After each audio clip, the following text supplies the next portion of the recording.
Good morning, everyone. Good morning. Hi, Faith. Hey, Dad. How are I'm Faith you? Suggs, and that is Shafer Suggs, my father, the You notice I superstar. have my full name spelled? Is that something you probably did, though, right? No, you did that. I'm proud of you. Wow, Congratulations. You guys I'm took getting, me. I'm getting better at that. How's the weather over there? It's a little rainy today. How Yeah, about you, Chicago? yeah, it's nice. Actually, it's going to be up to 60, 65. We have one of those late springs, I mean, Uh, so yeah, it's going to be a nice day. I'm really looking forward to possibly getting out and get Devin out on the track. Hi, Tracy. hey, Tracy. Thanks for tuning in. Well, yeah, great. Wait, you said you're going to get Devin on the track. Oh, poor child. Well, he's complaining about the track running on the track, so we're gonna run a cross field, so it's soft. But Even he worse. did he did a workout yesterday that was unbelievable. I mean, he was dying. I wish I could have done it with him, but Hmm. yeah, no, all good. No, great. I'm happy. Today's our 11th episode. No, I cannot believe it. It goes fast, right? Yeah, did you know it was Wednesday? Is it Days are Wednesday? all merging together, yeah. Wednesday, it's hump day at 9:03 a.m. We're live and we're super happy to be here. Today's gonna be super fun. I'm excited. Are you excited? Oh, I'm excited. We're going to dive into a really topic we probably don't have enough time to talk about. Yeah, for This new sure. NCAA rule and regarding athletes now having an opportunity to generate income based on their likeness. But I think it's something that we will deep dive into. We have a very, very special guest that we'll bring on. He's backstage. That's not him. Right, that's not him. But before we bring him on, let's cover the rules real quick. The Yeah, yeah, changes. yeah. Go ahead. I have some of the statistics right here for those of you. I'll give you some time to read to those who read. Let's move this out you guys' way.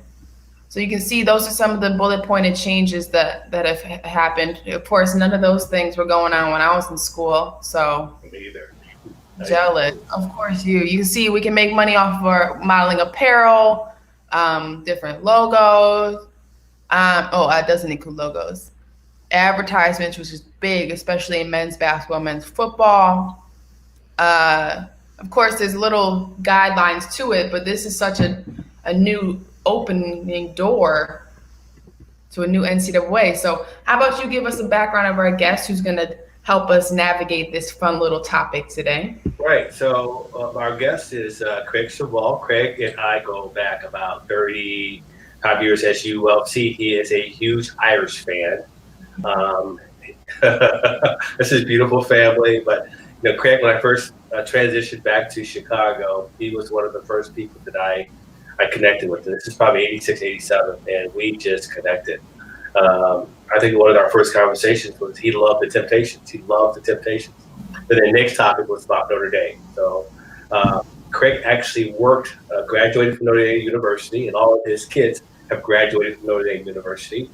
And I know he was really hoping that you would go to Notre Dame and Devin would go to Notre Dame. And of course, but in his experience, he has a lot of background experience.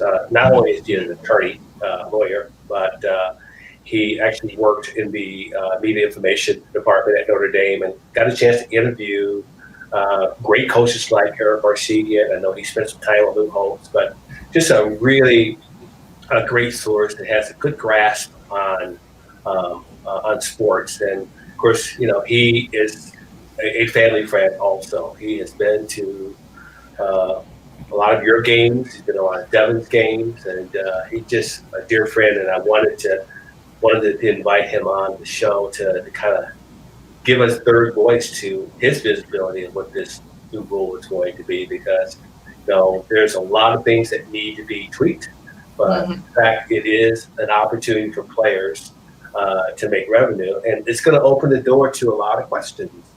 The advantages that bigger schools are going to have over smaller schools, the bigger conferences are going to have over the smaller conferences.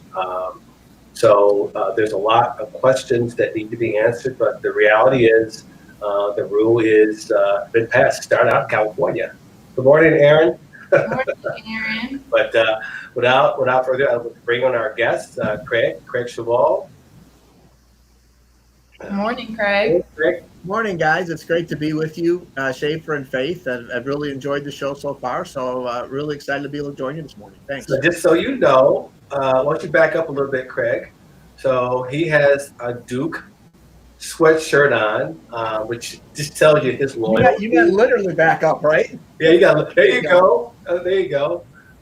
So Well, that's not only do I have this, but I bought it on a trip to see Faith play Notre Dame, and I actually wore this to the Faith to watch Faith and Duke play against Notre Dame, and I got a lot of grief from it from the Notre Dame people that saw me and did a double take and said, "What are you doing here? And what are you doing wearing a Duke sweatshirt?" And I said, every once in a while, friendship trumps your diploma, and that was definitely one of those times where friendship trumped the diploma.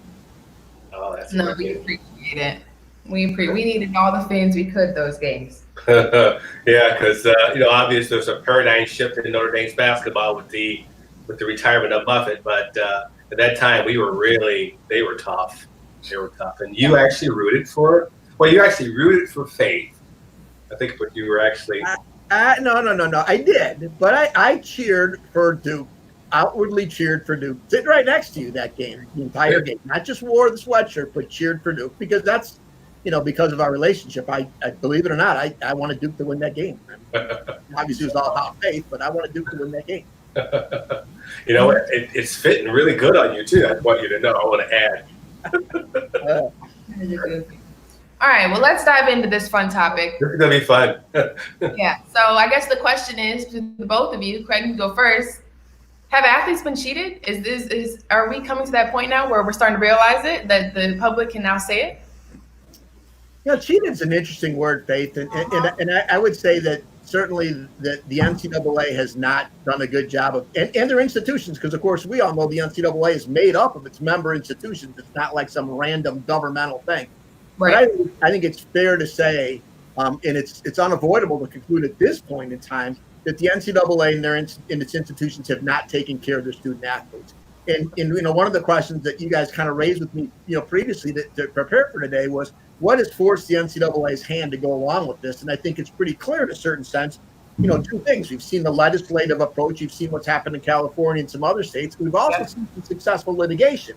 And even though that occurs in the context of the court and the rulings are made by judges, as a litigator for much of my career, I think that those rulings, the judges have a lot of discretion, in finding things like what's reasonable and what's fair. And I think that's absolutely often shaped by public sentiment. And I think that both the litigation that's been successful, the legislation that we've seen have both reflected a real sea change in public sentiment. And I think that the driver of that is not only that college athletics are generating billions of dollars annually, but where is that money going other than student athletes? Facilities, coaches' salaries and perks, other administrative salaries and expenses. It's one thing to pay Nick Saban $8.8 million a year. He's won 6 national championships as the head coach, whether you like that or not. But quick, can you name Alabama's athletic director, and you know how much he's getting paid every year? Oh, please tell me. For those of you that didn't buzz in quickly enough, Greg Byrne is their athletic director. He's getting paid $1 million a year.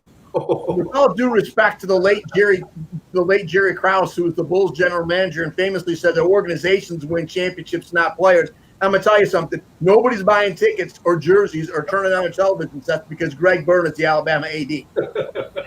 And of course, guys like Saban and Dabo Swinney at Clemson, who's a great guy by all accounts, dear friend of mine, worked with him. He's making $9.3 million. Those guys who are winning national championships, they're also raising the boat for everybody else, right? You got a guy like Jim Harbaugh in Michigan. He's been there 5 years. They haven't even played in the Big Ten championship game, let alone win a championship there. They haven't even made the field for the college football playoffs in any of those 5 years, and he's making $7.5 million. So I think people look at that and they look at the student athletes getting nothing beyond tuition, room and board, and recently a very modest stipend, and they're just outraged. The outrage is coming out in these court decisions, and the outrage is clearly coming out in legislation like we're seeing in California. Right. And also one thing that we were talking about yesterday when we were going over these notes is the new rule with the NBA and the G League, where you can come straight out of high school to the G League instead of doing the overseas, then come back. Now, that's another thing that may have forced their hand because now kids would rather go to the G League, which changes the whole structure of that organization. We'll get to that one day. But now kids don't even want the NCAA experience. They have the opportunity to go here or there, and it's like, well, now what do we do? Now we can't kind of make, because originally it was kids can go overseas, but not a lot of kids want to do that because at times you can often get stuck there. Right. So the NCAA kind of had that as an advantage, but now they have something right here on their own soil. What do they do now? I think that's another thing that could have forced their hand, especially. Yeah. And that was recent. Yeah, we're not done with this. I mean, as I understand this, we're talking about money that come to the student athletes from third parties, and the NCAA and the institutions would obviously try to oversee it in some respects for a lot of reasons. But at this point, we're not talking about money coming from the institutions in terms of pay or anything else like that. And with that, I've read Teddy Greenstein in the Chicago Tribune for a long time, but he suggested in a recent column that this is going to put an end to talk about paying players. Hey, Teddy, get your money back from Northwestern because you're dead wrong on that one. Right. That just ain't going to happen. We're not done talking about this at all. No, and Dad, let's talk about some of the statistics in this. Okay, so the top 10% is what they're saying, what players can make at this situation. 10% of football and 16% of basketball players could be made around $400,000 to $250,000 a year, respectively. How much? Let's talk about how much tuition is at Duke University. Let me break this down because I looked at that number and I was like, that's interesting. So Duke tuition in 1984 was $10,000. Okay. Wow. In 2019, 2020, each year was around 60,465, which in 4 years, not counting books, not counting all the extracurricular stuff that they make us pay for, $241,860. Now, what was that number that we just said? 400,000 and 250,000 a year, respectfully. Isn't that interesting? Yeah, but see, what you also articulate is what did it actually give you as a student athlete? Mm-hmm. What are the things that because back in the day they should be grateful for just having a full ride, right? But the landscape has changed. Now with Adidas, Nike, television revenue, all that payoff, that money has not been going to the athletes. It's been going to the school. So maybe you shared something yesterday that was so insightful. As a student athlete, why do you feel that you need to have extra money? Well, let's say, so one of the thing is, and I'm glad you brought that argument before I dive into that. The argument has always been for a lot of people that education is priceless. That if you get 4 years of a free ride with no student loans, no debt leaving college, that's perfect, great. I'm so thankful. However, during college, what do you do for those kids who, one, can't even afford to buy their own jerseys in the bookstore? Because sometimes basketball jerseys, football jerseys can go for $100, $200. The cost of attendance, which goes for our housing technically, so to keep us able to pay our rent for those off campus and for those on campus, to kind of keep it. When we a lot of schools have suites where they have kitchens and stuff like that to be able to feed themselves. That doesn't always go to the food. So at Duke, we had food points which is a lot of money, but it was nowhere near the money we got for cost of attendance. Often we would run out of money and we would start paying out of our own pockets. And then clothes, we're student athletes, but we don't wear sweatpants and all that all the time. We have to also be normal kids as well. And then the main one that I always bring up is sending money home to families. A lot of kids who come into these opportunities need the opportunity because this is a step to the next level, to be able to make money for their families, to be able to get out of where they come from. That money goes home, and it's not a lot of money. So what is these kids left with when that money goes all these different directions, okay? Where they're filling all the things in their pockets that they need to get to. And another thing, which we can come back to that one because I'm not even getting a demographic of why I know that that's a major issue, is female. Why is it though? I think you should. That is a good one. The socio-economical dynamics of it, and the kids who actually really need that and depend on that money to actually their families to survive. Because the perception is they go to school and the message to them: you come to school and you play football, you play basketball, you go to the next level, right? So like a double standard. So why is it that some kids, from a social economical dynamic, how it impacts them a lot different. Well, it impacts them because, well, you still have the opportunity to do fast, but you still have the opportunity to do financial aid as student athletes. However, not a lot of kids know about that going into this opportunity. Mhm. And a lot of kids don't know what the number is that they receive for their cost of attendance before walking into the doors. Right, right. When you commit to a school, that's rarely the question kids bring up. Um, and I think that through the years, we've seen endless universities, endless major basketball, football programs pay players and pay families and provide housing for these athletes and their families because at the end of the day, they need it. It's not oh, they're now at an advantage. Now they're receiving something like they won the lottery. They didn't win the lottery. Now they're officially on equal playing field in a way. Because a lot of these families have multiple kids in the home or both parents work. And the reason that their child has worked so hard and gotten to where they are at Duke University, at Notre Dame, at Auburn, Clemson, these high level programs, is because they need to get to the professional level. They need those $1 million contracts, the endorsements. They need to be able to give back to their family. And that's one of the main things and themes we see in this process for a lot of these student athletes, for sure. Because a lot of demographic is men's and women's in football and basketball is over 50% and maybe 60 to 70% of athletes are normally minorities and people of color. And that doesn't mean they all come from socioeconomic disadvantaged opportunities, but I'm just saying that you can kind of see why this is a common theme amongst these sports, especially, for sure. Yeah. That's interesting. Craig, what's your perspective on that? So you went to Notre Dame. Give me your visibility of Notre Dame. What's Well, it's a Notre Dame's got some interesting challenges there too. I mean, I think we just got done paying, our youngest son's last tuition, and I think it was room, board, and tuition. We're up at about $75,000 a year. And unfortunately, he didn't get the same athletic genes like your kids got, so we were paying full freight for that. And I think that a couple of things come to mind when I listen to Faith, and I know that she was, living day to day with student athletes at Duke, with certainly basketball and football players that had legitimate aspirations to make money professionally. And so I get that. I mean, I know that that's true. I mean, it's not like I'd never heard that before, wasn't aware of that, but just hearing it, from Faith just reinforces that for me, that the tough situation a lot of these kids are in.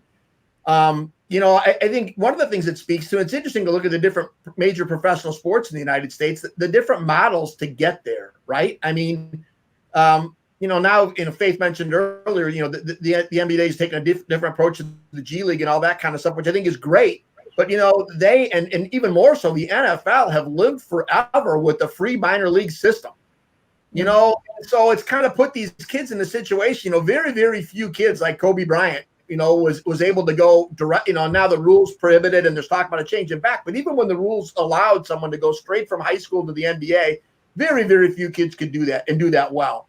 So in other words, the pathway to the NBA absolutely once upon a time had to go through college. And some of those kids, weren't equipped to go to college for a variety of reasons, often because they came from schools that didn't equip them well. And so they had no choice but to do that. This is the only way to get to the NFL. This is the only way to get to the NBA. It's a little bit different in hockey and baseball, and we can have conversations about that, but I understand that reality. I also kind of, you talk about some of those numbers, it's like we all know, Shafer, as an NFL veteran, what the odds are to end up from high school star to getting a paycheck in the NFL. And getting a paycheck for a year, what's the average career in the NFL these days? It was somewhere between 3 and 5 years, right? Yeah, 3.2 years, right? The NFL. So although I'm extremely sympathetic, Faith, to the kids that are trying to do that need to do that. And God bless the ones that are able to do it. But we all know that the vast majority of those kids aren't going to be able to do that. So a big thing for me in this is our schools, our institutions, and I think Duke's an exception. I'm pretty convinced Notre Dame's an exception, but we've done a horrible job of helping those kids get meaningful degrees that, whether they make it or don't make it, whether they play 3 years or 5 years or 20 years, how many guys like Tom, even if you make it, are you going to be set for life? Not very many people can be set for life after 3 or 5 years. And it's been such a blessing to watch, you and your brother Devin grow up, and watch your parents raise you, and to watch you work so hard at your sport, which you love, but you also worked at, and then use it, to get not just a piece of paper, or not just to get a free ride, and maybe not even get the piece of paper because you weren't that interested or your school didn't support you. But to me, this is a great success story. And I know that not everybody has the opportunity to go to Duke for a lot of different reasons, but our institutions, if you look at that, our institutions aren't doing a good enough job of helping young people do that. And I say that not to disagree with anything that you're saying. Again, your first question was, are the kids getting cheated? And my answer to that would be yes. So this is not disagreement, but I also trying to reflect the reality that as much as those kids want and need to support their families, that's not necessarily a great plan. And we've all seen it, even the kids that have the talent and have the work ethic, sometimes an injury takes them out. So God bless them, go for it, do it. And we need to do a better job of helping them as student athletes, but we also got to help more people, capitalize on this opportunity. This is not an argument that take your tuition, room and board and be happy and shut up. I'm not saying that. I am saying, though, that it does have value, and relatively few people seem to take advantage of it the way that you and your brother have done it, thanks to the values that your parents had and instilled in you guys. No, and I think that's also a great point, because I talked on a couple shows ago about the preparation they give student athletes for the next level, which isn't just professional, but also creating resumes, cover letters, preparing them how to walk into interviews. That type of stuff is often, because student athletes have such a rigorous schedule, but also the resources given to them. A lot of universities can only be like, we're trying to give you academic resources first, let alone career resources. That stuff is normally voluntary.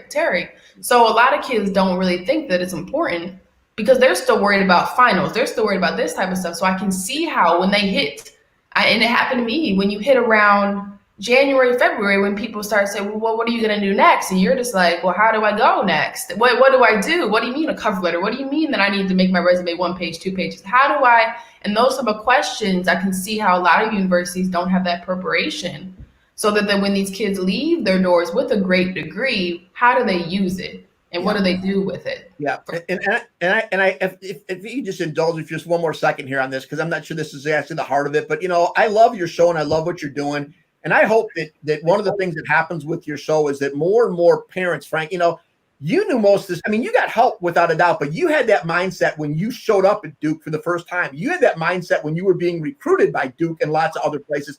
I'll tell you, my view, and you guys may disagree with this, you didn't let the system use you, Faith. You used the system, and good for you. And if one of the things that I hope comes out of this program over the course of however long it goes, I hope it goes a long, long time, that through your voice and your platform, the two of you and Devin will help more families understand that it's like, great, we're going for the NBA, we're going for the NFL, we're going to do everything we can, but also we're showing up there to use the system rather than letting the system use us. And again, none of this is meant to say that kids shouldn't be getting money for this.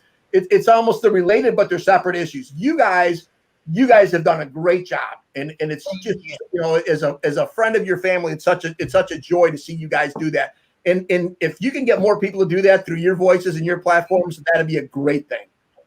Good thing. No, for sure. No, it's definitely about making the best of what's in front of you and what's at the table, because at the end of the day, we're all very blessed, those student athletes who get to that level, to be able to play and get full scholarships. It's all a blessing. One, because you're getting a free education, but also because you're amongst people who are also elite peers, elite friends. So it's one of those great things. You kind of have to sit back and remember where you are. But as you go through it, also take note of some of the things like, wow, this should really be something that we speak out and change as well. So I think that's one of the great things. One, being a student athlete is a balance of all different things. But let's dive into, I have a question, maybe for both of you, but let's have Dad, you start. So let's talk men's basketball, let's talk football. Okay. Obviously most lucrative sports in NCAA, easily. Okay. Both very highly competitive, both always on national television. These universities work extremely hard often to get these players into the university. Okay. Some rules are bent. A lot of help in making essays, a lot of help is had, a lot of resources. to get this talent into their universities. Okay, so if you're putting that much effort in, you can see how a lot of people are a little confused on why it took so long for us to start to be like, here's your image, here's the rights to your image. What's your opinions on that, Dad? You can go ahead. Well, you talk about using the system. Now we're waking up, and for someone who lived early on in the recruiting process and back in the mid '70s, I remember going to the East-West Shrine game coming from Ball State, and I saw other players from bigger schools driving up in new cars, right? So I knew that there was a disadvantage. So that this has been going on for a long, long time, and I think the reality is we, as a sports culture, really needs to be honest, be really really honest about what's at stake, because there's billions and billions of dollars being made. From the time I graduated from college in 1976 to now, the landscape has changed drastically. And there's always been a very clandestine messaging around recruiting. You come to my school, and it was we should call it under the table money, right? This has been going on for a long time. I didn't have the advantage because there was no under the table money, right? There was $45 a quarter for laundry money, and I think there was 1 quarter, 2 quarters I didn't see it, right? So this has been going on for a long time, and we're at a point right now. The landscape has changed. Mm-hmm. A lot of revenue that is being generated, okay, for these universities, especially the bigger schools, is astronomical. It's astronomical, and we need to think about what's going to be fair. Is it going to be fair? You look at this role. There's a lot of questions that need to be answered. But it's different because when you're being recruited, they're promising you the world, even at the Ball State level. But they're promising you the world, right? And when you get there, they said, academics and athletics is really athletics. Okay. Well, academics when we get there, right? Fortunately, because of my experience growing up, the value system that my parents, gave me, I translated that into the way I raised you guys, because I realized that I only played 3.2 years. I played the highest. I mean, the average life expectancy is 3.2 years, right? And I understood that I had to make the transition. It was really kind of neat. I love Craig like a brother, because he was there when I began to make the transition from playing professional football to being redefining my life, right? We met in 1987, and he watched that transition. Unfortunately, a lot of guys don't make that transition. They're not prepared for it. You talked about, do these universities prepare you for it? Well, the professional sports don't necessarily prepare you for it. So the messaging, when you're getting recruited, right? And unfortunately, there's not a lot of parents out there that have the knowledge and the experience that I have. That now I'm able to, when we went through our recruiting series, those are the things that I was able to bring to the table. I need to get out of the way, but I was able to bring it to the table, because when you get to the university, it is really different. And these kids are actually you're going to play football. You're going to play professional football, professional basketball. That's the reason you come to our school. That's the message that's being said, but it's not actually verbalized. Right. So it's very, very different. So we're at a point, we're at a junction right now where it's happening. We just need to really define how that's going to work, where it's actually, Craig, you can disagree with me or agree with me. Is it going to be fair? Is it going to be fair, for, a guy named Zion Williamson, who goes to Duke, who's going to probably, now it's legal for that car dealership to say, listen, Zion, come to our school and we got endorsements for you. You can come represent my Cadillac dealership for $50,000 an hour, right? You're not going to be able to do that at Ball State, right? That's where we are with this, right? No, I agree with you completely, Shafer. And it's kind of funny as you're talking, and think about how the money, it's not like it's just kind of kept up with the rate of inflation. The world's completely upside down, Faith, from what it was like then. I mean, you might have read this, but I remember this. When I was in college, and I graduated in 1981, so a little bit behind your dad, but in the same basic era, and I don't think things were that different in that short period of time. The NBA Finals, at least one of those years, the NBA Finals were on tape delay. They showed them after the late local news, the NBA Finals on CBS. They had the rights at that time. There was no ESPN. There was no cable. That's a snippet into that. I worked at and you might get a kick out of this. I worked at the very first varsity women's varsity basketball game at Notre Dame in the fall of 1977, the first one. The uniforms that they wore, and I can find you a picture of this because I worked on the media guy to help put it together, while I was there.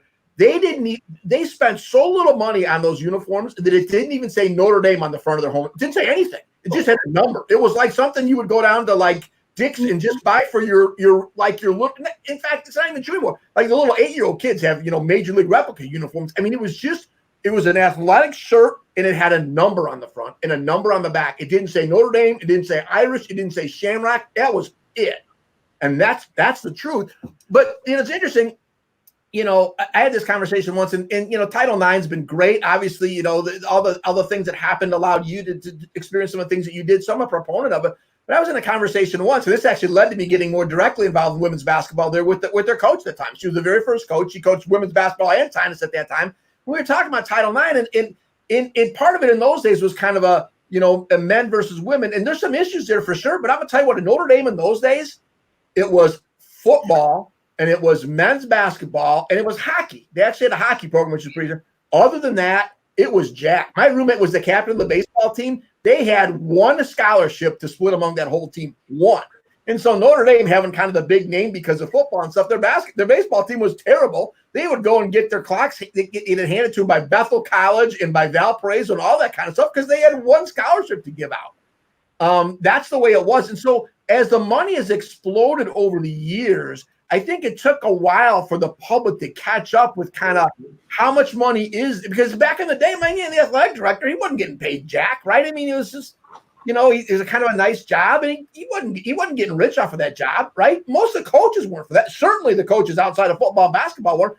All of a sudden now you got all this money, and the general public probably wasn't paying attention to it and certainly wasn't paying attention to where it was going. And so now, as I said earlier, I think we finally caught up to that fact. It finally became so obvious that the general public was like, wait a minute, this is wrong. But it took a long time for people to understand how much money there really was and where it was going. Right.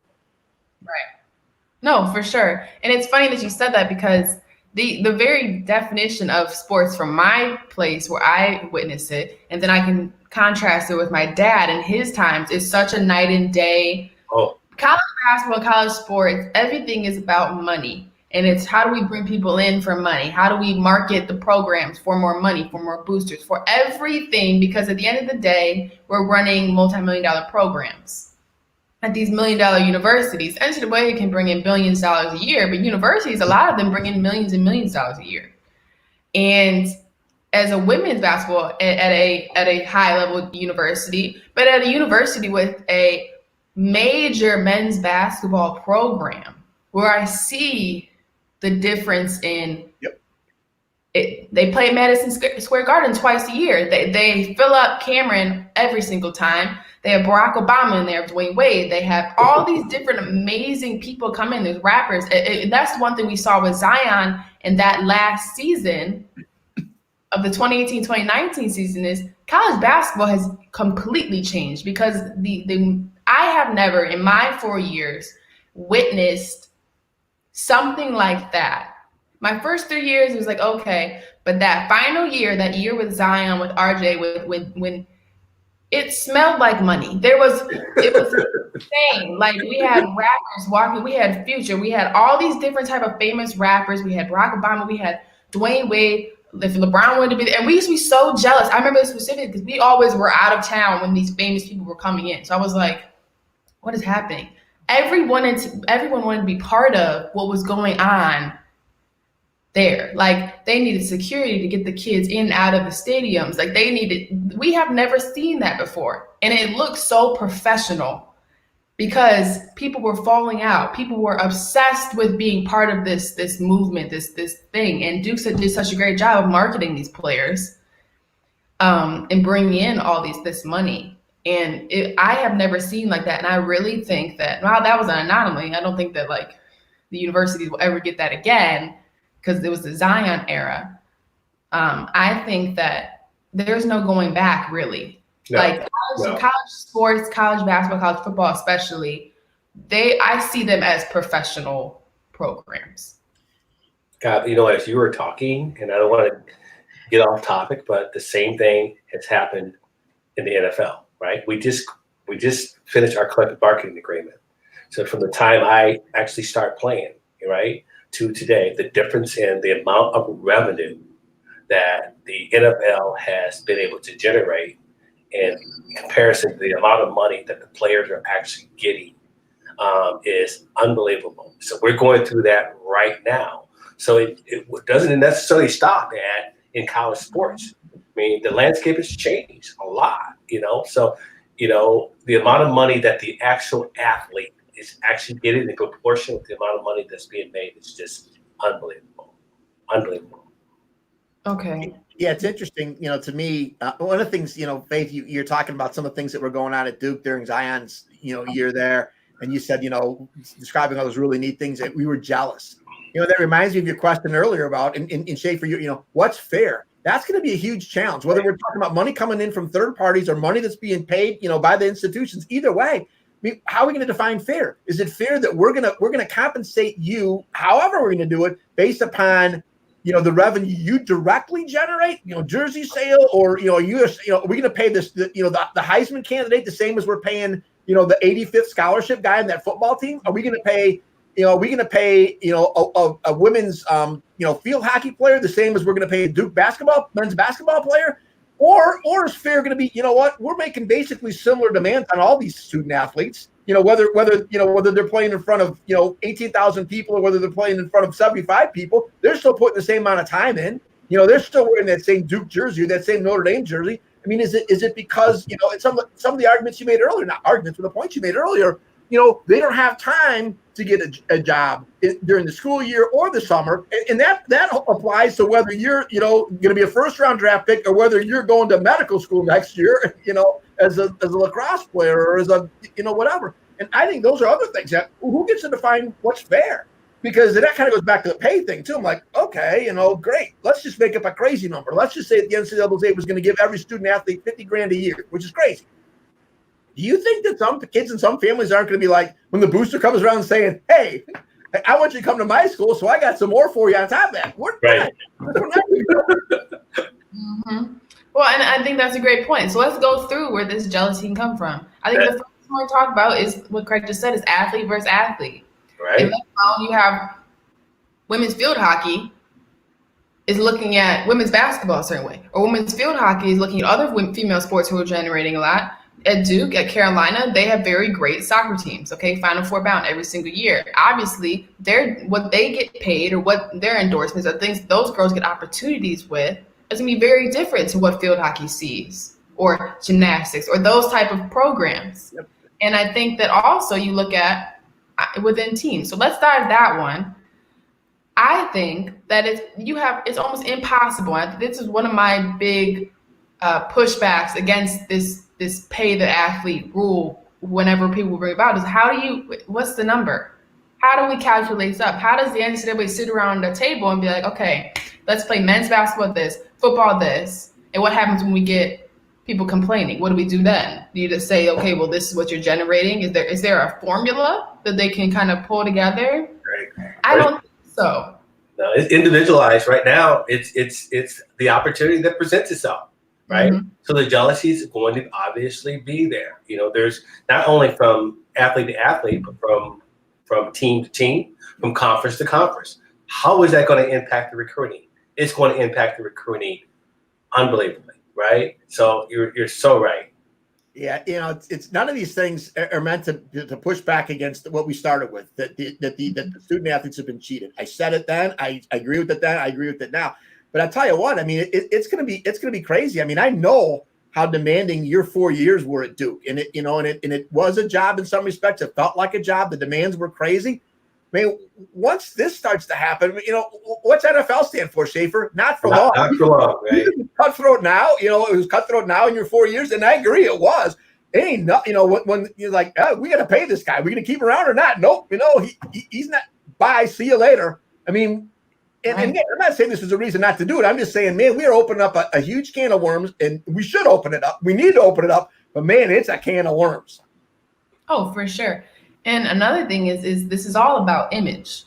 Obviously, on the men's side, it depends. Now, when it comes to endorsements, when it comes to branding, which is a major thing that I'm interested in, when you look at these athletes from, say, I own a company, and mine is a family company, and I want to choose the athlete that's going to go with my company, the kid who looks like they understand how to brand themselves, how to be involved within these endorsements, I will pick the kid who normally goes with the family theme. Now, only certain places can afford to be like, yep, we'll take the best player regardless of what they look like, how they act, or whatever. Only certain companies can do that. But when the discrimination starts to happen, like when that starts to happen, this is something that has came to me. What do we do? Because now that's more problems. A whole can of worms.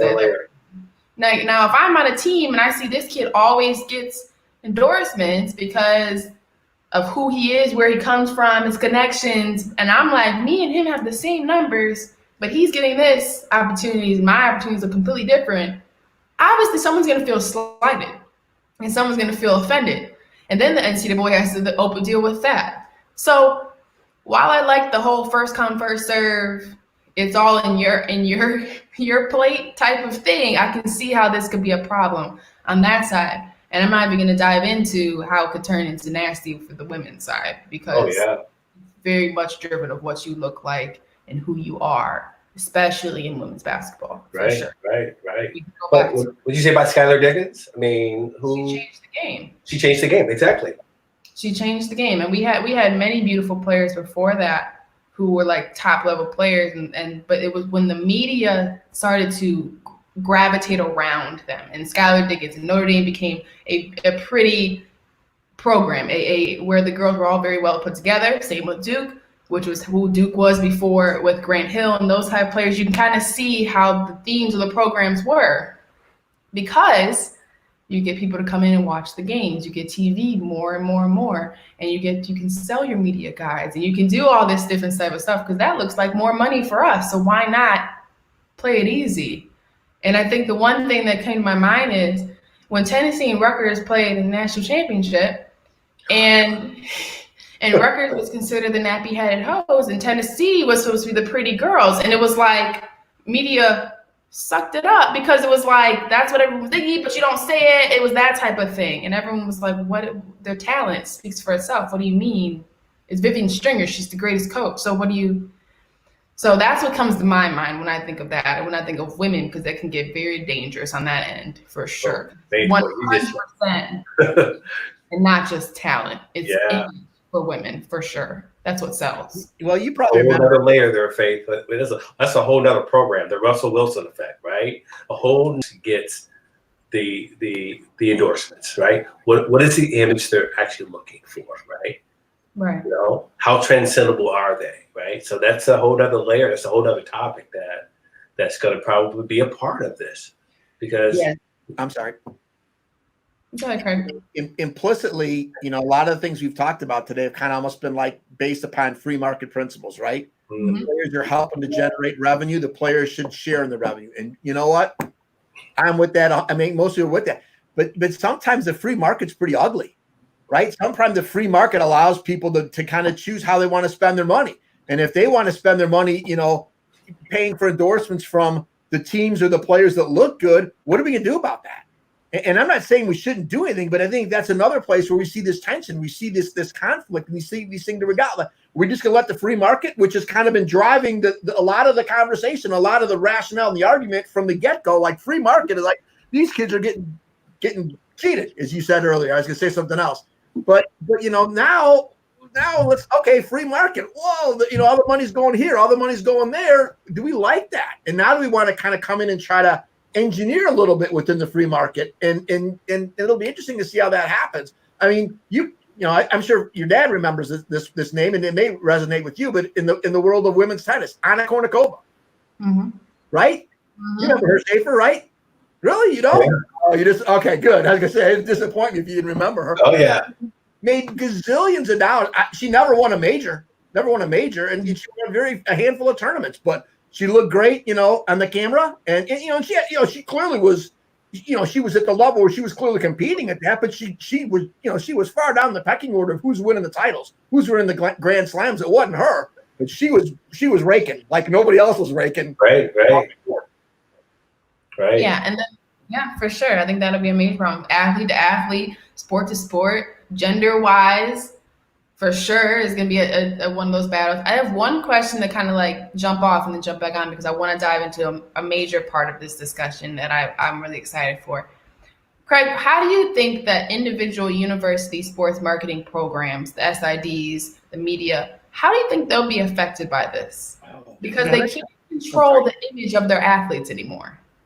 Yeah, it's a great question, and it really you kind of gave me a little heads up on that yesterday, and it really made me think. I worked at Notre Dame for 4 years for Roger Valdesari, a legendary sports information director.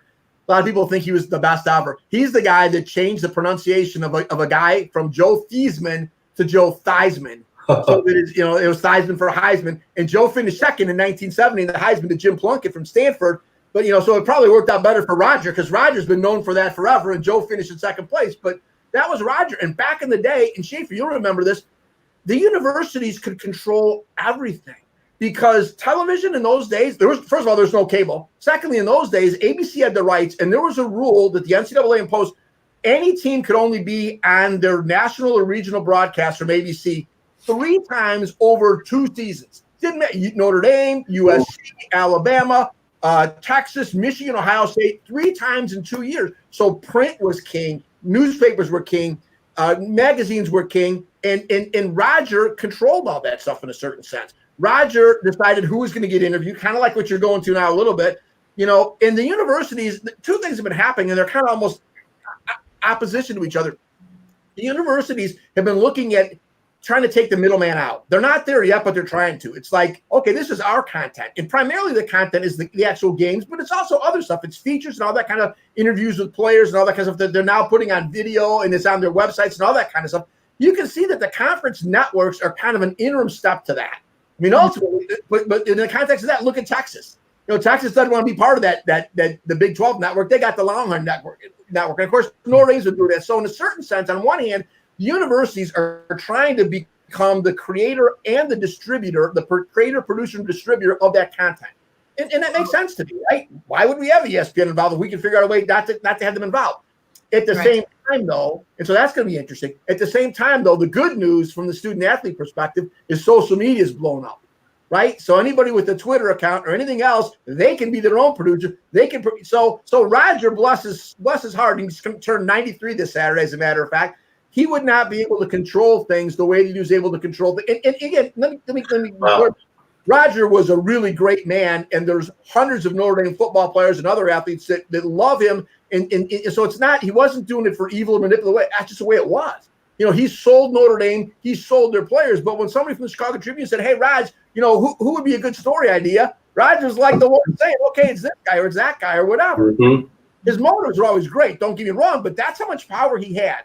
And in a certain sense, the universities are trying to grab more of that power, but at the same time, we got the social media thing, which is going to continue to empower the kids too. And I think right now, one of the things that you mentioned early, Faith, was what these rules, these new rules, that the student athletes won't be able to use the likeness of the university, the logo, the uniform, the name, whatever. And I think on legal basis right now, they're on really solid ground to do that. The universities or the pro teams, frankly, are in solid legal ground. But if the NCAA doesn't come close to turning the tide on public sentiment here, I wouldn't be surprised if lawsuits kind of challenging that. It's like, hey, you know what? I should be able to wear my Duke jersey in this thing. Right now, they're going to lose those lawsuits. But if the NCAA is perceived as continue to not do right by the kids, I think more and more courts and legislatures are going to take a shot at that too. So it's going to change a lot in both ways, right? Universities are getting more power in a certain sense, consolidating their power, delivering the content directly. But social media is almost like the saving grace against that for the individual student athletes. Right. Yeah, I couldn't help but have that idea because it was like at the end of the way, for people who don't know, the SID, Sports Information Director, is like the buffer between the rest of the media. Like they have to go through them to get to the athletes, to the coach, which is good because it gets rid of a lot of fluff. But now these kids have so many more outsources to communicate. People can come to them through social media to interview. Right. There's so many different areas for these kids to do their own branding, their own marketing of themselves, that this should be interesting what happens to positions like that, but also to universities who either let it go with the wind or they try to continue to control how their athletes are imaged. So glad I get that. But finally, my favorite discussion, I'm so excited for it. Recruiting is going to change. Daddy, you touched on it a little bit. Now boosters, go ahead. You can take it away. And Right. So, the illegal solicitation or the illegal under the table money is now, it's open season right now, right? So part of the recruiting process is going to be part of the conversation. It's going to be a part of the conversation. The NCAA is going to have to really look at that because it's going to change the tide. Because here, at Duke, how many years did a great superstar go to Duke? Maybe 1 year, 2 years. The amount of impact that they have on that school and the revenue that they're going to generate is unbelievable. So these kids are all coming from the same dynamics. Most of these kids are coming from social economical dynamics that, they're going there to ultimately make a lot of money, right? But a lot of them don't have a lot of money, right? So when boosters and schools wave that carrot in front of them, right? Here's X amount of dollars that you are going, if you sign with us, this booster, this opportunity, that is going to change the tide. That's going to not even the playing field. Right now, it's the reality. Right. And I guess the question is okay, so now these big schools can have all of the talent. Yes. Okay. With no ceiling to how much they spend on the talent. What happens to our baby schools who were able to maybe afford one of those players when they were playing under the table or they got the, what happens to our Cinderella programs? Is the underdog done for? Is the NCAA tournament changing? Craig, do you want to go into that? Sure. I did a little looking and I found a comparison from 2018. So pretty current. And this is from the Knight Commission. So, it's not biased or anything else like that. And it looks at the revenue, the overall conference revenue for that same year, 2018, for the SEC versus the Conference USA. And there's a lot of fascinating stuff in this chart. But the one thing, to go to your question here, Faith, donor contributions in the SEC were 27% of the overall athletic revenue, along with, media rights, postseason football, conference distribution, ticket sales, all of the other stuff, the whole pie. 27% of it is donor contributions. That's money that they're paying, and getting a tax deduction. That's not under the table. That's how much money there is, that they're willing to talk about and declare. The Conference USA the same year, donor contributions, instead of the 27% or 12%. And in raw dollars, in Conference USA, that translated into $52 million. In the SEC, that percentage translated into $513 million. So roughly 10 times more money, if that's that's an approximation of it. That's just a window into it. So what do you think the going rate for players' autographs is going to be in Tuscaloosa versus Muncie, right? So the haves and the have-nots, but how about even within the same conference, right? How about the going rate for football player autographs in Tuscaloosa versus here in Columbia, Missouri? I guarantee you they're not going to be the same. So the gulf between, Alabama and Mizzou, which are ostensibly both among the haves, if you want to look at it that way, there's already a gulf there, and that gulf's going to grow even greater and greater. Right.